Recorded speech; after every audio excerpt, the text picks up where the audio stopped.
Why was she the only one still standing at the briefing table? The room had gone quiet. Maps littered the walls, glowing screens blinked with enemy movement. Voices that just moments ago were loud and certain now fell into uneasy silence. She stood alone, her hands clasped behind her back, the weight of unspoken questions pressing down on her shoulders. Why wasn't anyone else moving forward? Why did every eye turn toward her? Captain Rachel Hayes could feel the tension in her throat, like a knot tightening with every passing second. The morning had started like any other. Routine, predictable. She had walked into the briefing room before dawn, greeted by the sharp smell of coffee, the shuffle of papers, and the monotonous drone of weather updates and intelligence briefings. Just another day in the desert. Another mission out of Al. Another patrol that would blur into the long list of flights she had flown over the past year. But this morning, something shifted. When the intelligence officer stepped forward, his voice low, clipped, and urgent, everyone felt it. A storm was rising. Satellite feeds revealed what no one had wanted to see: dozens of enemy aircraft, wheels lifting off hostile runways, their formation spreading like ink across the sky. 30, no more. Moving together, coordinated. Not a scattered patrol, not a bluff. A strike. A hammer poised to fall. Rachel's heart thumped once hard as she read the data streaming across the monitors. 30 aircraft against 18, outnumbered almost 2-1. She glanced at the men seated around her, their eyes narrowing as the numbers sank in. The air felt heavier. Even the hum of the projector seemed louder, like static crawling across the nerves. Someone cursed under their breath. Someone else whispered, "We don't have enough." They didn't, everyone knew it. The colonel's jaw was set tight as he laid out the desperate plan. Throw everything they had into the air, break apart the enemy formation, distract, delay, survive, maybe, just maybe, stop them before they reached civilian centers. There was no time to second guess, no time for perfection. This wasn't a strategy, it was a gamble. Rachel leaned forward, eyes fixed on the map, tracing the northeast intercept point with the tip of her finger. That was her assignment. A two-ship patrol to cut across the edge of the formation, a sliver of defense against a flood. Her wingman, lieutenant, capable, young, nervous though he'd never admit it. Together, maybe, they could buy a little time. But fate had its own timing. Minutes before Wheels Up's aircraft betrayed him. A hydraulic failure, critical, no way to fix it in time. The crew swarmed the jet, their voices rising in clipped urgency, but Rachel already knew what it meant. She watched as climbed down the ladder, his helmet tucked under his arm, his face pale. His eyes met hers for a brief second, shame, relief, helplessness all tangled together. Her jet stood ready, fueled, armed, alone. The decision should have been simple. Cancel, reassign, wait. That was the rule, that was procedure. But Rachel could feel the seconds slipping away like grains of sand pouring through clenched fingers. The enemy was already airborne, closing fast, and every minute wasted was another minute civilians would not have. She could almost see them, families sitting at breakfast tables, children with school bags slung over their shoulders, soldiers on convoy routes, unknowing of the storm about to break. She turned, her voice steady but her heart racing. "I'll go." The room froze. Colonel Martinez's eyes widened, a mix of disbelief and anger sparking in his gaze. "You'll what?" "I'll take it alone," Rachel said. The words came out before she could stop them, before reason could pull them back. The silence that followed was suffocating. It was madness. No doctrine, no training, no manual on earth would approve of one fighter against 12 or 20 or 30. It was suicide, plain and simple. The colonel shook his head. "I won't throw you away." But Rachel didn't back down. Not this time. She thought of her father, his quiet voice the night before he deployed to a war he never came back from. Sometimes you don't get to choose the fight. Sometimes the fight chooses you. She thought of the years of proving herself in rooms full of men who never thought she belonged. Of the endless hours of drills, the burns on her shoulders from the harness, the vertigo and blackouts she had pushed through, the voices that had doubted her every step. She wasn't about to walk away. Her voice was calm, almost too calm.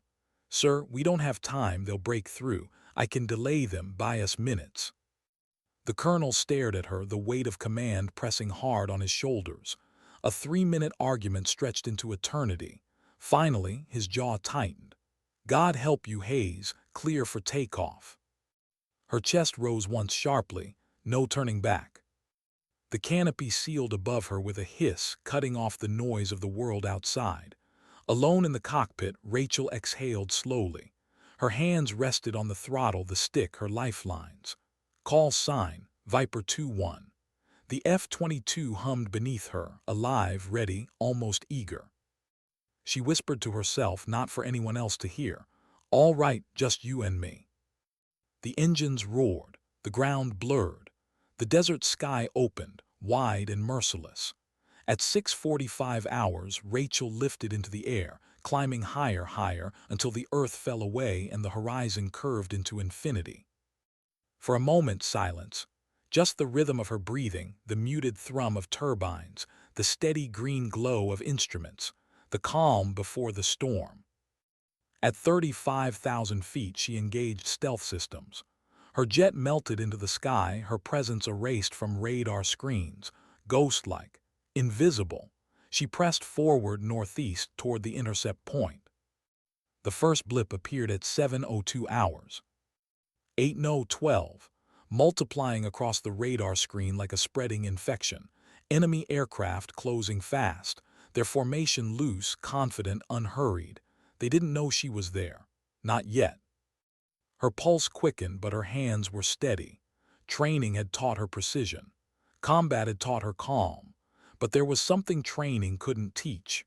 The whisper inside, that quiet voice that came in the loneliest moments, asking, "What if this is the last thing you ever see?" She adjusted her position, aligning angles, calculating ranges. Her thumb hovered over the switch. 47 miles, locked. A tone echoed in her headset, cold and final. She squeezed. The missile screamed into the sky, invisible to human eyes but absolute in its intent. Seconds stretched into forever until a flash lit the horizon. The lead enemy aircraft erupted, a fireball tumbling toward the earth. 11 left. Her jaw tightened. There was no time to savor it, no time to breathe. She lined up the second shot, 30 seconds, another lock, another missile, another flash, 10. The formation fractured, confusion rippling through the enemy ranks. They scattered, breaking their neat formation into desperate arcs, searching, hunting, but they couldn't see her. Not yet, not here. Rachel's lips pressed into a thin line as she angled again. A third lock, a fourth, 2 more missiles streaked, 2 more explosions, 8. The air was alive now with chaos, their voices crackling in foreign tongues, urgent and angry. They knew death was among them, but they couldn't find its face. Rachel's heart pounded against her ribs, but her mind was ice. She shifted her jet, her ghostly shadow weaving between their blind spots. Her fifth missile found its mark, 7 left. But the reprieve ended there. Contrails betrayed her. Radar pings echoed. The hunters had found their scent.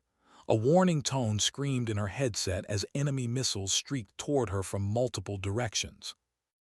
Rachel inhaled, steady, controlled. She pulled hard. The G-force slammed her back into the seat, crushing, blinding, threatening to tear her body apart. Her vision narrowed, dark edges creeping in, but she forced herself through. Climbing, rolling, diving. The F-22 bent physics to her will. 3 missiles slid past, empty trails in the sky. She inverted, nose down, heart hammering, and fired her last long-range missile. 6 left. But now the real fight began. No more distance, no more invisibility.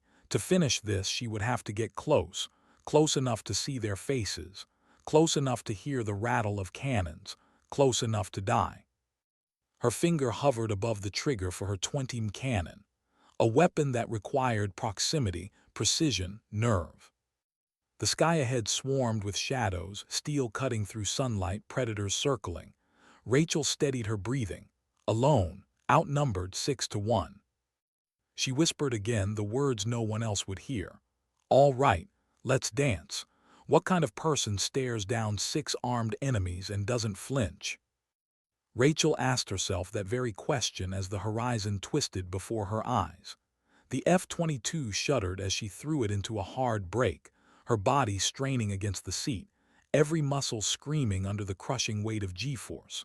The desert sun flared off the canopy, sharp and merciless, but she barely noticed. Her focus narrowed, all senses drawn toward the swarm ahead. 6 enemy fighters, angry now, coordinated, closing in. This was no longer stealth, no longer patience.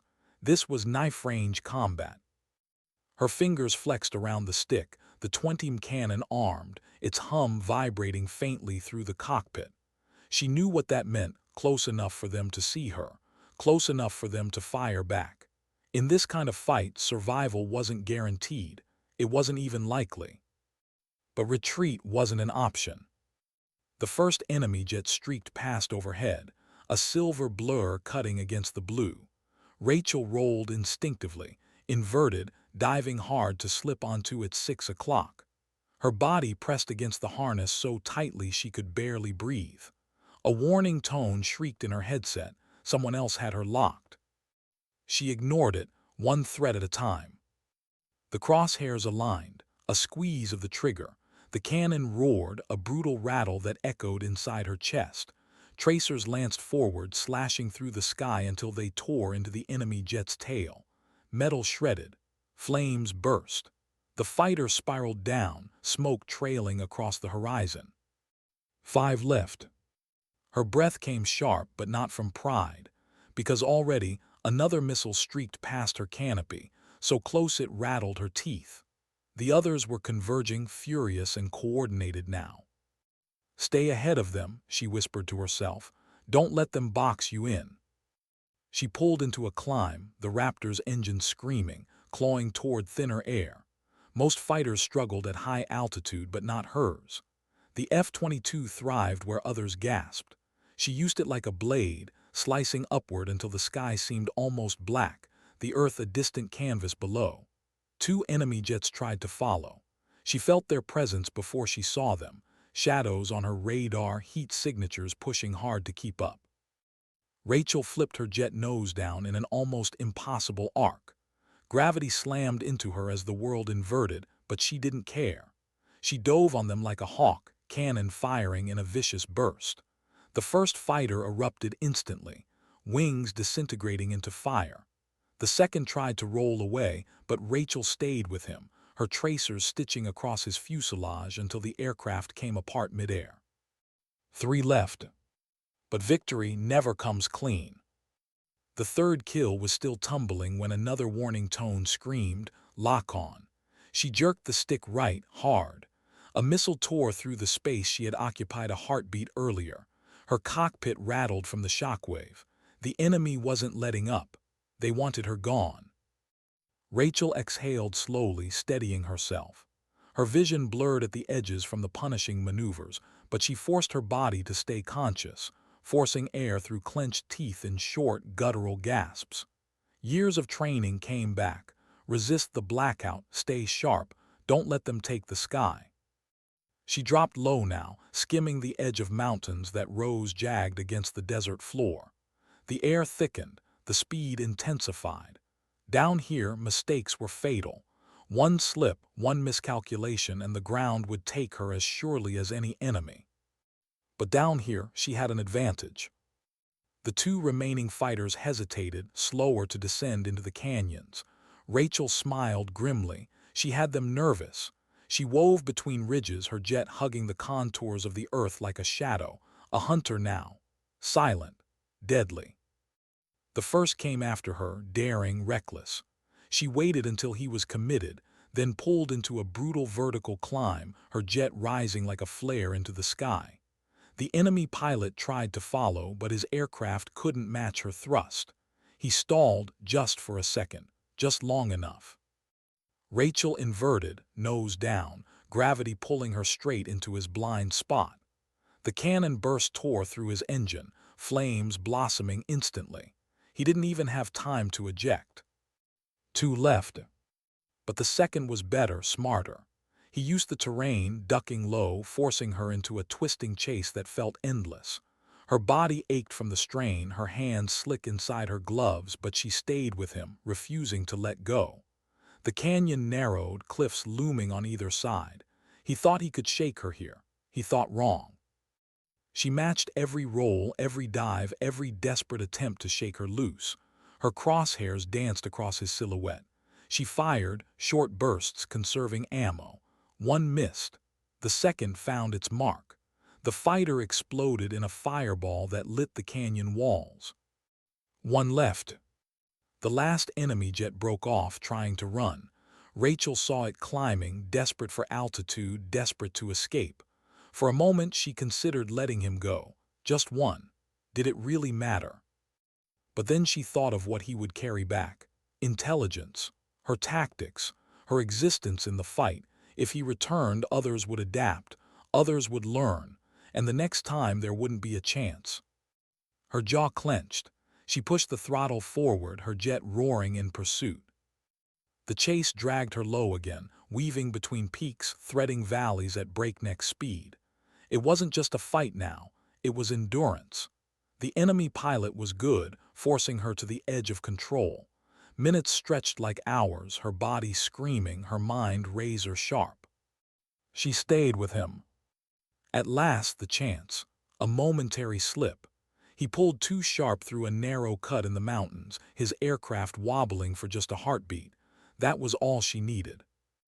Rachel squeezed the trigger. A stream of cannon fire ripped through his fuselage, and the fighter disintegrated in a bloom of fire and debris. 12. Silence followed, a silence so heavy it felt unnatural. Her breathing echoed in her headset, ragged, exhausted, disbelieving. 12 enemy aircraft gone, alone.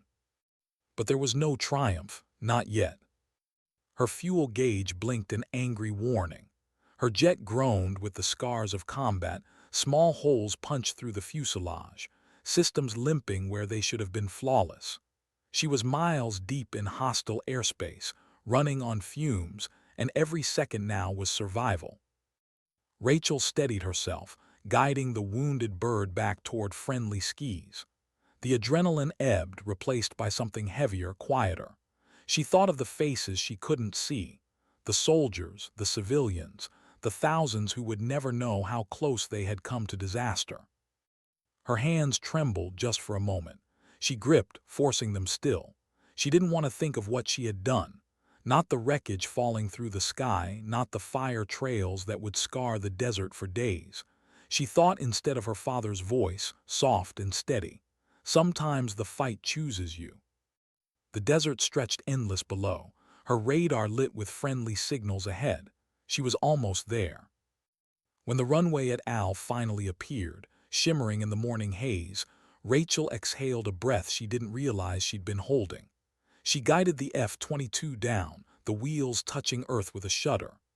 Ground crews rushed toward her, eyes wide, mouths open, stunned by the battered jet that had somehow returned alive. She killed the engines. The silence was deafening. And only then, as the canopy lifted, did Rachel allow herself the faintest smile. Not because of victory, not because of pride, but because she was still here. Still breathing. And because somewhere out there, thousands of lives were still safe, lives that would never know how close the sky had come to swallowing them whole. Why didn't anyone speak when she stepped down from the ladder? The ground crew rushed toward her jet, but their voices caught in their throats. For a moment, no one seemed to know what to say or even how to move. Rachel climbed slowly from the cockpit, her gloves heavy with sweat, her helmet tucked against her chest. The desert sun glared down, baking the tarmac, but she felt cold. Her F-22 looked like it had been dragged through hell itself, pockmarked with holes, scorched metal peeling at the edges, sensors cracked. A machine that should have been untouchable, now battered and gasping, barely alive. The crew circled it in disbelief, fingertips grazing torn fuselage like surgeons examining a body that had survived the impossible. Someone whispered, "How the hell is it still flying?" But the louder question was unspoken, hanging in the air like static. How the hell is she still alive? Rachel's boots hit the ground and the world felt heavier. She pulled her mask down, taking in her first breath of unfiltered air. Sand, fuel, burnt metal, scents she would never forget. The colonel was waiting. His cap shadowed his eyes, but she could feel the weight of his stare pressing against her like a command. Captain Hayes, inside, now. No congratulations, no welcome, just an order. She followed him in silence. The corridors of the base felt strange, like walking in a dream she couldn't quite wake from. Every step echoed too loudly. Every glance lingered too long. Men who had seen combat themselves stared at her as though she carried some kind of secret they weren't supposed to witness. The debriefing room was cold, windowless, fluorescent lights buzzing overhead. A table with coffee rings and scratches sat at the center, surrounded by officers, intelligence analysts, and silent recorders whose pens were poised like scalpels. Rachel sat. Her throat was dry, her hands still trembling faintly, though she hid them under the table. She forced herself to meet their eyes. The colonel broke the silence first. 12 confirmed. Rachel nodded once. Her voice didn't rise, didn't shake. 12. A murmur rippled through the room. Disbelief. Skepticism. One of the analysts leaned forward. You expect us to believe that a single aircraft, alone, engaged and destroyed an entire enemy squadron? Rachel met his gaze calm. I don't expect you to believe anything. You asked what happened. That's what happened. For 6 hours they dissected her words. Every maneuver, every missile, every burst of cannon fire. They replayed gun camera footage frame by frame, watching with silent awe as the impossible unfolded in grainy black and white. Each kill confirmed, each angle undeniable. Still, disbelief lingered. One officer leaned back in his chair, rubbing his temples. The last time anyone took down 5 enemy fighters in one mission was World War II, and that was a miracle. You're telling us you more than doubled that. Alone. Rachel didn't flinch. I didn't count them when I was up there. I just knew they couldn't reach our people. That was the only number that mattered. The room was silent again. Her words hung heavy, not boastful, not defensive, simply true. The colonel studied her for a long moment. Then finally he spoke. Do you realize what you've done? Rachel hesitated. For the first time since she landed, her composure cracked. Her eyes dropped to the table, the faint scratches etched into its surface. Did she realize? Did she understand? 12 planes falling like stones, 12 fireballs carved into her memory, 12 pilots who would never walk again. Her voice was quiet, almost too quiet. I realize I came back. The colonel leaned forward, his tone sharper. You didn't just come back. You saved 15,000 lives. You shattered a coordinated strike that's been in planning for months. You broke a 60-year record that no one thought could even be touched. You've rewritten what air combat means, Captain. Do you understand that? Rachel looked up. Her blue eyes were steady, but something flickered behind them, something she kept buried. With respect, sir, I don't think about records. Records don't bury people. Missiles do. Silence again. He didn't answer. Maybe he couldn't. The analysts scribbled notes, their pens frantic, trying to capture what words could never fully hold. By the time they released her, the sun had begun to sink beyond the horizon. Rachel stepped outside into the desert dusk. The air was cooler now, tinged with orange and violet light. She breathed deeply, but the weight in her chest remained. The base was alive with whispers. Everywhere she went, eyes followed her. Pilots she had flown alongside for months, men who once doubted her, dismissed her, forgot her in conversations, now stared as if she were something else entirely. Not a colleague, not even just a soldier, something larger, something they couldn't quite define. She hated it. When she entered the barracks, the chatter hushed. Laughter died mid-breath. Conversations paused. One pilot muttered, "That's her," not bothering to lower his voice. She walked past them without a word, her steps steady, her gaze forward. She didn't want to be a story, she wanted to breathe. Alone in her quarters, she sat on the edge of her bed. The walls felt closer here. The silence pressed harder. She stared at her hands, flexing her fingers slowly. They looked the same as they had yesterday. Flesh and bone. Human. And yet every person on base now looked at her as if she were something else. She leaned back, closing her eyes, and the silence shattered. In the darkness behind her lids, she saw it all again. Contrails twisting across the sky, tracer rounds glowing like fireflies in the sun, explosions bright and brutal. The way the last jet had tried to run, desperate, terrified. The way her cannon burst had ripped him apart anyway. Her chest tightened. She hadn't celebrated when she landed because there was nothing to celebrate. Survival, yes. Prevention, yes. But victory, how could she call it that when 12 shadows had fallen out of the sky? Her father's voice came again, unbidden. Sometimes the fight chooses you. She swallowed hard, opening her eyes. The room was dim now, the last of daylight fading through the blinds. She sat in that half-light for a long time, unmoving, until the knock came at her door. Captain Hayes. It was a young airman, nervous, standing stiffly when she opened the door. Colonel Martinez requests your presence tomorrow morning. Ceremony. Rachel blinked. Ceremony. Yes, ma'am, they're going to honor you. Honor? The word felt sharp, almost cruel.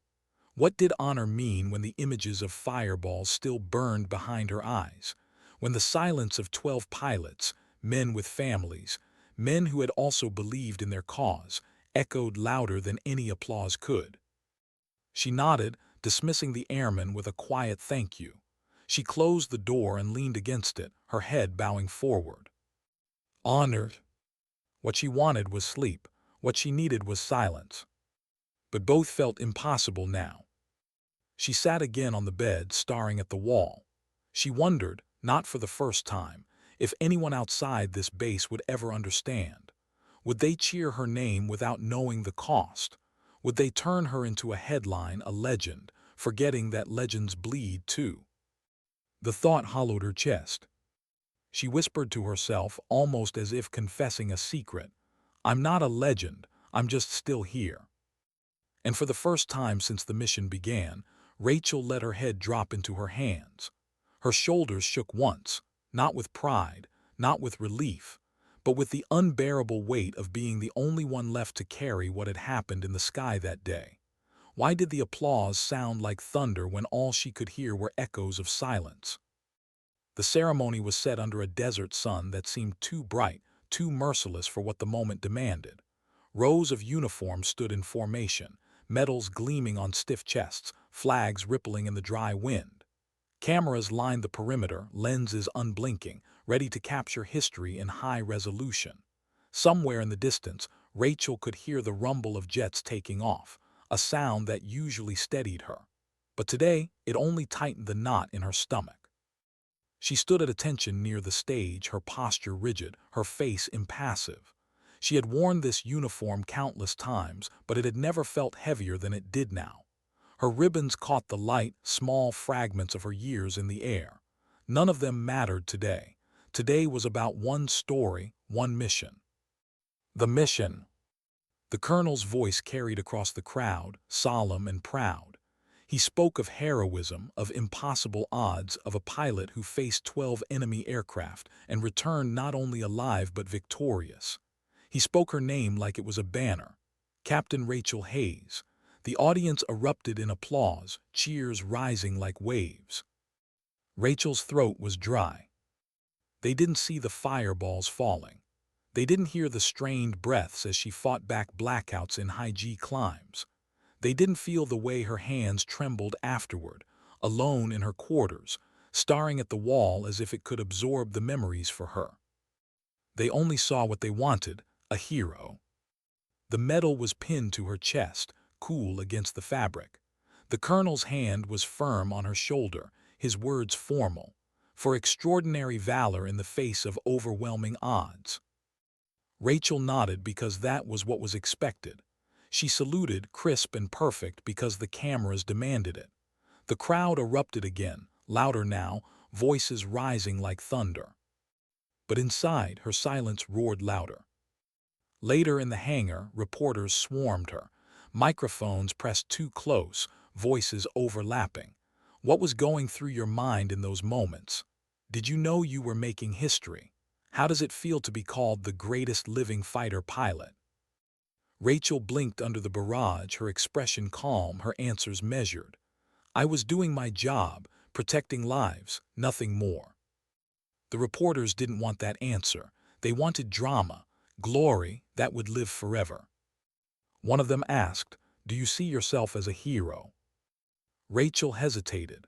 The word hung heavy, dangerous. She thought of 12 shadows tumbling out of the sky, 12 families who would wait for someone who would never come home. Her lips pressed into a thin line. Finally, she said softly, "Heroes don't come home because someone else didn't. I came home." The room went silent for a beat, the kind of silence where truth lingers, unwanted. Then the chaos resumed, her answer twisted into headlines before she could take her next breath. That night the story went global. Screens across the world lit up with her face. Anchors spoke her name with reverence. She shot down 12 aircraft in 18 minutes. She shattered a 60-year record. She saved thousands of lives. Clips of the ceremony replayed endlessly. The image of her saluting, the medal catching the sun. The words legend, icon, unprecedented, plastered across banners and feeds. Rachel sat alone in her room, the light from her laptop flickering against her face as she watched herself become something she didn't recognize. The comments poured in, strangers praising her, idolizing her, comparing her to warriors of the past. None of them knew what it smelled like inside a cockpit after gunfire. None of them knew how it felt to chase a man through canyons, to fire on him when he had nowhere left to run. Her chest tightened. She closed the laptop. Sleep didn't come. When she closed her eyes, the silence of the desert sky returned. Explosions bloomed behind her lids. The last pilot's desperate maneuver replayed again and again, the way he had clung to hope, the way she had stripped it away. Morning brought no relief. With the dawn came more demands, interviews, briefings, strategy sessions. Commanders wanted to dissect her tactics, replaying her every move like it could be bottled and sold. Analysts asked her to explain instincts that had taken a lifetime to form. How did you decide when to close to cannon range? How did you manage fuel under that strain? What psychological advantage do you think stealth played in the enemy's disarray? Rachel answered because that was what was required. She explained altitudes, angles, timing, but she couldn't explain the silence in her chest, the way instinct had guided her when no formula could. One evening, after hours of simulations and questions, she stood alone in the hangar. The F-22 rested there, repaired now, its scars smoothed over, gleaming under fluorescent light. It looked untouched, untested, as if nothing had happened. Rachel placed her palm against the cool metal. "They'll never understand, will they?" she whispered. The jet, silent as always, gave no answer. Her phone buzzed in her pocket, a message from her mother thousands of miles away. "I saw you on the news. Your father would be proud." Rachel's throat tightened. Her father, an Air Force pilot who never came home from his own mission years ago. She remembered his words, his presence, his absence. Pride. Would he be proud? Or would he see what she saw, 12 silhouettes lost forever, their smoke trailing across memory? She leaned against the aircraft, her head bowing. The hangar was quiet, but her thoughts were loud. The world saw her as a savior. The base saw her as a legend, but she knew the truth. She was human, flawed, shaken, haunted. And no medal, no ceremony, no speech could make the silence in her chest go away. As she stood there, her reflection faint in the polished steel, one thought rose above the noise, quiet but relentless. Sometimes survival isn't the reward. Sometimes it's the burden. Why had she chosen the sky when the sky had taken so much from her? Rachel sat in her quarters late at night, the base quiet around her. The medal from the ceremony lay on her desk, the ribbon folded neatly, untouched since the moment they pinned it to her chest. She stared at it for a long time, her reflection dim in its polished surface. It didn't look like honor, it looked like weight. Her thoughts drifted backward, as they often did when the silence was too heavy. Back to a small house tucked into the flatlands of Nebraska, where the horizon stretched wide and endless. Back to childhood mornings when she would wake to the rumble of jets overhead, their contrails cutting across the sky like chalk lines. Her father had been her world then. Tall, quiet, steady. An Air Force pilot with calm eyes and a voice that never raised, even when life grew heavy.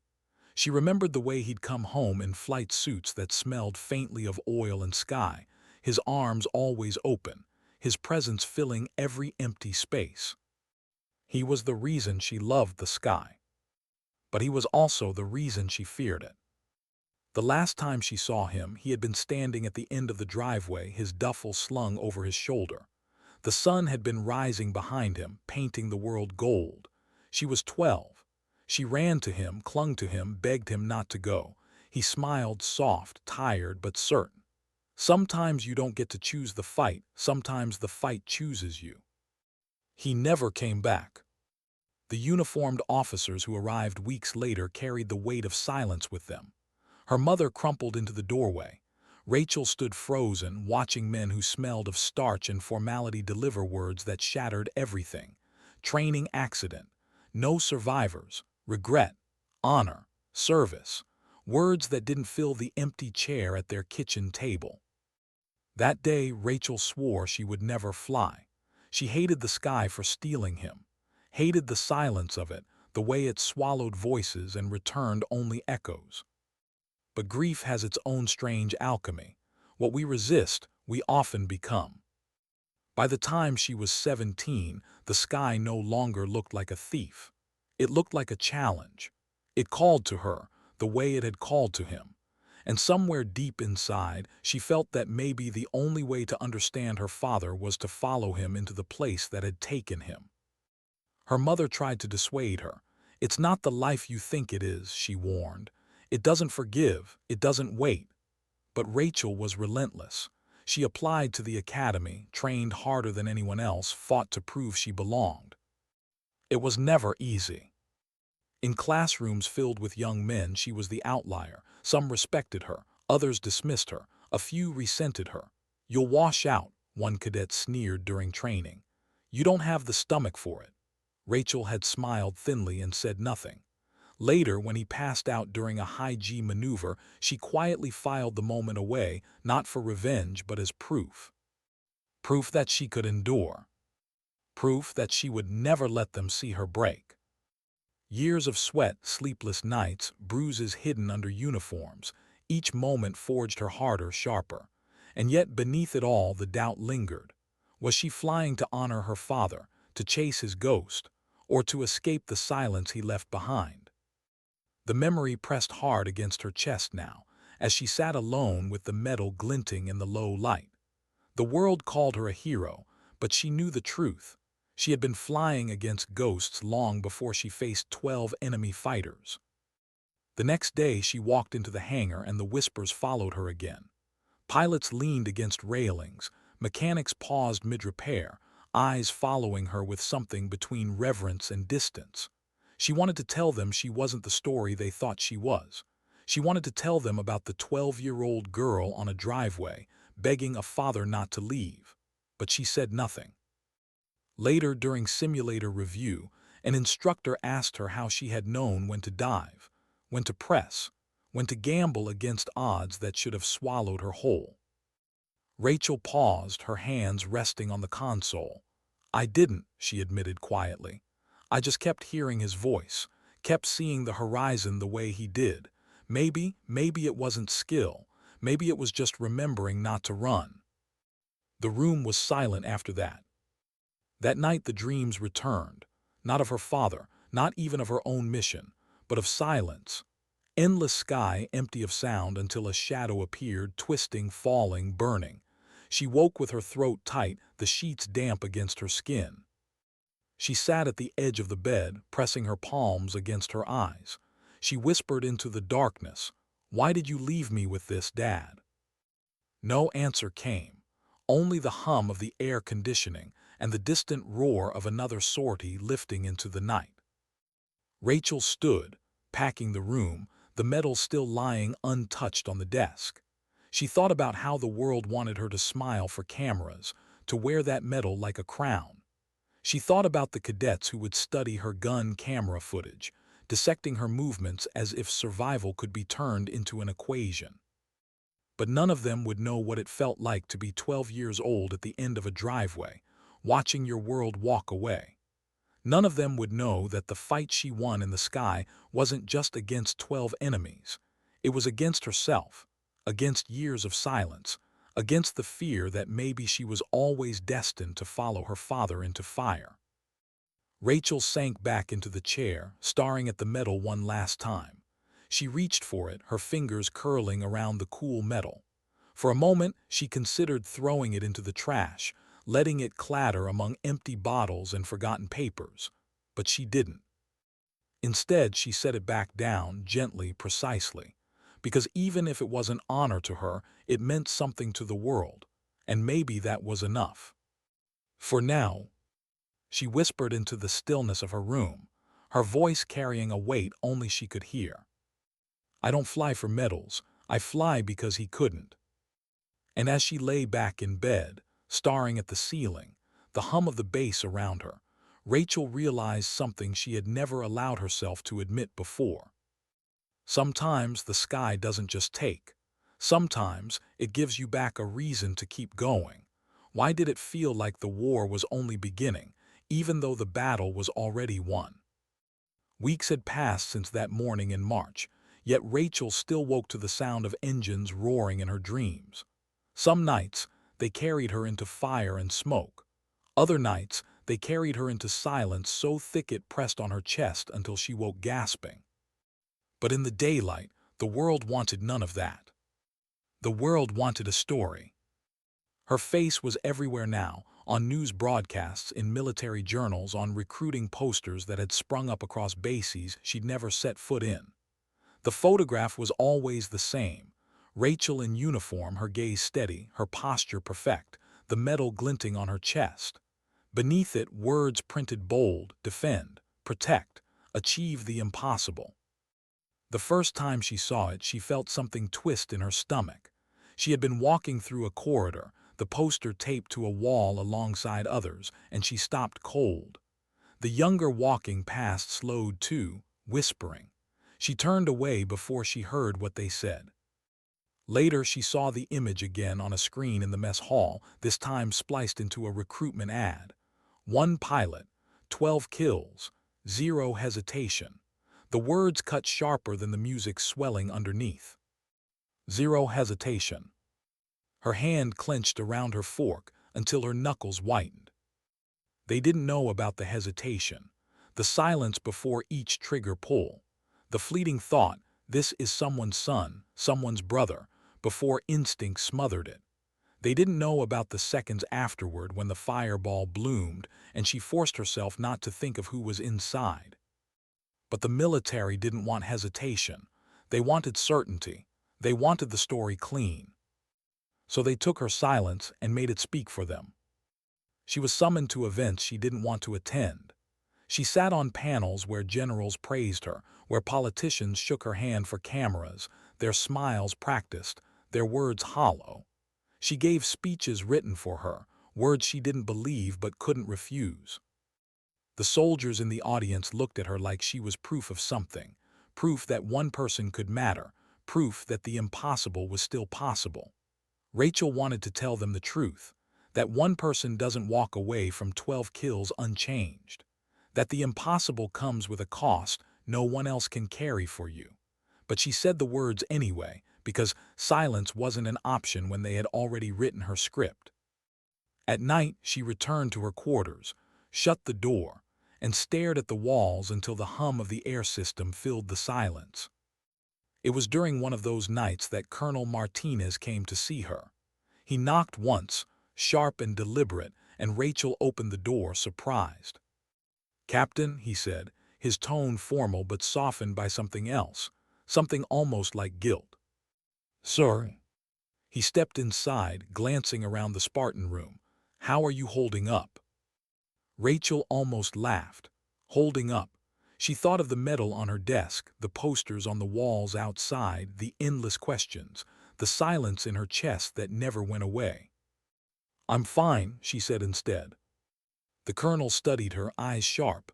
"No, you're not." Rachel's jaw tightened. She wanted to deny it, to hold her silence like a shield, but his words cut too close. She dropped her gaze. "I didn't ask for this," she admitted quietly. "I know," his voice was low, weighted, "but the truth is the Air Force needed this, needed you. That mission," he paused, choosing his words. "It changed everything, tactically, strategically, politically. People need stories like yours, Captain, stories that prove the fight can still be won." Rachel's chest ached at the irony. Stories, not truths, stories. "So I'm a story now," she said flatly. Martinez didn't argue. He didn't have to. For a long moment, the room was quiet except for the distant hum of a generator. Finally, he said, "You saved lives. That's the part you can hold onto, even if you don't like how they package it." Rachel nodded, but the words didn't land. Saving lives meant ending others. It meant carrying ghosts she didn't ask for. It meant hearing her father's voice every time she closed her eyes. The colonel left her with silence again. Days blurred into one another. She flew missions still, though fewer, each one cloaked in secrecy. Whenever she returned to base, crews eyed her jet like they expected it to tell a story too. Sometimes she wondered if they were disappointed when it didn't. In quieter moments, she caught herself watching the younger pilots. Their eagerness, their hunger to prove themselves. She saw in them the reflection of who she once was, and it terrified her. One evening, a lieutenant approached her in the hangar. Barely out of training, his face still carried the shine of youth. He saluted sharply, then blurted, "Ma'am, I just want to say you're why I'm here. I saw what you did, and I knew I had to be part of this. You showed us it can be done." Rachel forced a smile. "Thank you." But inside, her stomach turned. What had she shown him? That survival was glory, that hesitation was weakness, that the impossible came free of cost. When the lieutenant left, Rachel sat in the cockpit of her jet, alone, the canopy open to the night. She ran her fingers along the controls, the switches, the familiar places where her hands had lived through fire. She whispered into the darkness, "They don't know. They'll never know." The stars overhead glittered coldly, indifferent to her confession. Rachel leaned back, her eyes closing. For the first time, she admitted to herself that maybe the real battle wasn't fought in the air. Maybe it was fought down here, in silence, in the space between truth and the story the world wanted. And maybe, just maybe, it was a battle she wasn't sure she could win.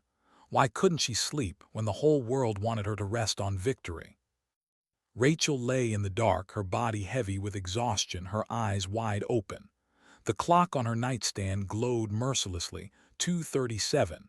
Another sleepless night. She rolled over, pressing her face into the pillow, willing herself into silence. But the silence was never empty anymore. It was filled. Contrails, tracer fire, explosions. 12 silhouettes tumbling out of the sky. Sometimes she heard them, not screams, she never heard their voices. That almost made it worse. In her dreams, the silence of their fall was deafening. Fire bloomed noiselessly. Shadows disappeared noiselessly. Death without sound, without warning. She sat up suddenly, her breath sharp, her shirt clinging damp against her skin. Her quarters felt too small, the air too thin. She rubbed her temples, whispering to herself, "Get it together." But it wasn't just the nights. In the days, too, the cracks began to show. During briefings, she sometimes drifted, her eyes fixed on a map that blurred into smoke. On routine flights, her hands trembled for a fraction of a second before she wrapped them around the stick. When mechanics or fellow pilots caught her gaze too long, she forced a smile, but behind it, her thoughts churned like storms. She told no one. Because what would she say? That the world's greatest living pilot couldn't sleep. That every medal, every salute, every headline made her feel like she was suffocating beneath ghosts no one else could see. So she carried it in silence, the way soldiers always had. But silence is heavy when you carry it alone. One evening she sat in the hangar after hours, the lights dim, the air cool. Her F-22 gleamed under fluorescent strips, whole again, its scars erased by careful hands. It looked untouched, innocent. She almost hated it for that. She climbed into the cockpit and sat there in the dark, helmet in her lap. The familiar smell of steel and rubber wrapped around her, but instead of comfort it pressed against her chest. She ran her hand along the stick, and in her mind it trembled with the memory of that day. Her breathing quickened. She pressed her forehead against the canopy glass, whispering, "I'm fine, I'm fine, I'm fine." But she was. The truth struck her harder than any missile. She wasn't fine. She was unraveling. The first time it showed outside was during a simulator run.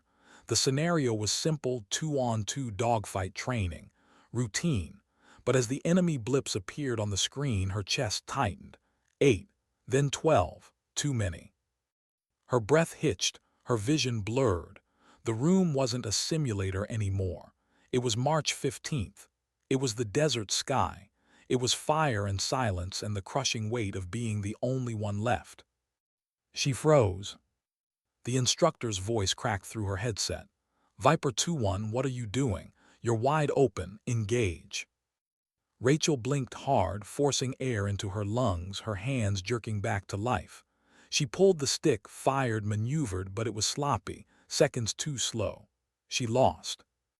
When the simulation ended, the room was silent. The young pilots glanced at each other, confused. The legend had failed in a drill. Rachel climbed out of the simulator, her jaw tight, her face pale. She ignored their stares. She walked straight out, down the hall, and into the bathroom where she leaned against the sink, gripping porcelain until her knuckles went white. She stared into the mirror. The woman staring back at her didn't look like a hero. She looked tired, hollow, haunted. Rachel whispered, "You can't let them see you like this." The next day she flew a routine patrol. Nothing unusual. The sky was quiet. But every time her radar lit with a stray signal, a flock of birds, a harmless blip, her chest clenched. She forced herself calm, but the tension lingered, coiled tight inside. Back on the ground, mechanics noticed her silence. A fellow pilot clapped her on the shoulder, joking, "What's it like being immortal, Hayes?" She smiled too quickly, too tightly. Immortal. If only they knew how mortal she felt. That night she couldn't escape it anymore. She sat on her bed, the medal still lying untouched on her desk, gleaming faintly in the lamp's glow. She picked it up, turned it over in her hand, and for the first time she hated it. Not because of what it was, but because of what it meant. It wasn't honor, it was a reminder. Of 12 fireballs, 12 shadows, 12 ghosts that followed her everywhere. Her hand shook as she set it down again. She pressed her palms against her eyes, her voice breaking in the darkness. "I didn't want this. I didn't want any of this." For a long time she sat there, silent tears cutting hot lines down her face. She had never let anyone see her cry, not at the academy, not in the squadron, not even at her father's funeral. But alone in that room, the weight was too much. She wasn't crying for herself. She was crying for the ones she'd left burning in the desert sky. Eventually she lay back exhausted, her eyes swollen.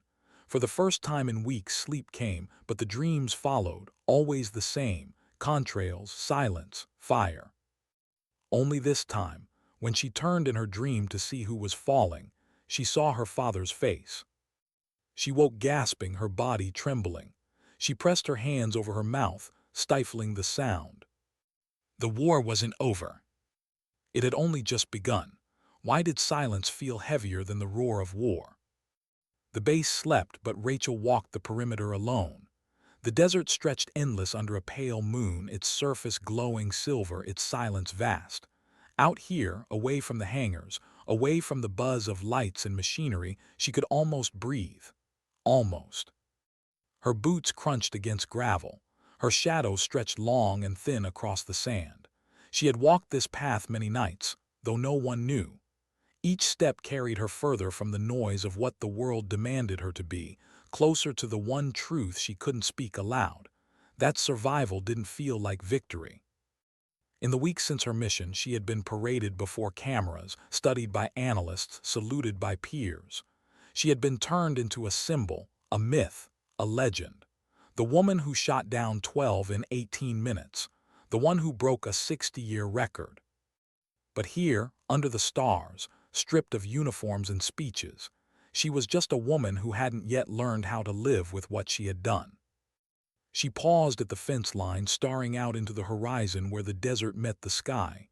She thought of the day again, not the headlines, not the numbers, the day itself, the chaos, the silence, the fire. Her breath caught. She pressed her palms against the cool chain-link fence, grounding herself in its roughness. For a moment she thought of her father, the driveway, his words. Sometimes you don't get to choose the fight. She wondered if he'd felt the same weight she carried now, if the silence had haunted him too. Maybe that was why he never came back. The next morning she was summoned to the colonel's office. The request was routine on paper, but the atmosphere told her otherwise. Martinez stood behind his desk, a file in hand, his expression unreadable. "Captain," he said, "we're assigning you to a classified mission. You'll leave in 72 hours. Rachel's chest tightened. Another mission, another chance to prove, what? That lightning could strike twice. That survival meant nothing more than rolling the dice again. She wanted to say no, to ask for time, to admit she wasn't ready, but the words stuck in her throat because this was the fight, and sometimes the fight didn't care about readiness. "Yes, sir," she said, her voice steady though her heart wavered. When she left the office, pilots stopped talking as she passed. Their eyes followed her, full of awe and questions they'd never dare ask. She walked faster, her jaw set. That evening she sat in her quarters, staring at the metal again. It gleamed faintly under the lamp, the same way it had every night since they gave it to her. But tonight she picked it up, held it in her hand, and carried it outside. The desert wind brushed her face as she walked, the stars sharp above. She stopped at the edge of the runway where the asphalt met sand. She held the metal in her palm, its weight small but sharp. "This isn't me," she whispered. She knelt, pressed the metal into the sand, and covered it with her hand. For a moment she considered leaving it there, letting the desert swallow it whole. But then she stopped, because it wasn't the metal's fault. Slowly she lifted it back out, brushed off the grains, slipped it into her pocket. She couldn't throw it away because it wasn't hers anymore. It belonged to the story the world had written. And though she hated the story, she knew she couldn't erase it. Back in her quarters, she sat at her desk and opened a blank notebook. Her hand hovered over the page, unsure. Then she began to write, not for the analysts, not for the reporters, not even for the colonel, for herself, for the silence. She wrote about the driveway, about her father, about the day the sky stole him, about the years of doubt, the endless proving, the laughter behind her back, the ache in her chest. She wrote about March 15th, not the kills, not the numbers, but the fear, the hesitation, the voices she heard in the silence. She wrote until the words blurred on the page, until her hand cramped, until dawn broke faintly outside her window. And when she stopped, when she finally set the pen down, she felt something strange. Not peace, not relief, but release. A small one, enough to breathe. 3 days later, she strapped into her jet again. The engines roared, the runway blurred, the sky opened. She didn't know what waited for her on this mission. She didn't know if she would come back. She didn't know if the silence would ever leave her. But as the earth fell away beneath her, she whispered to herself, Not the words the world wanted, not the words reporters begged for, not the words printed on posters. Her own words, quiet, steady. I don't fly for glory, I fly because someone has to. The horizon spread wide before her, endless, merciless, beautiful. And in that moment, Rachel Hayes carried her ghosts into the sky not as chains, but as truth. Because sometimes dignity doesn't speak. It simply acts.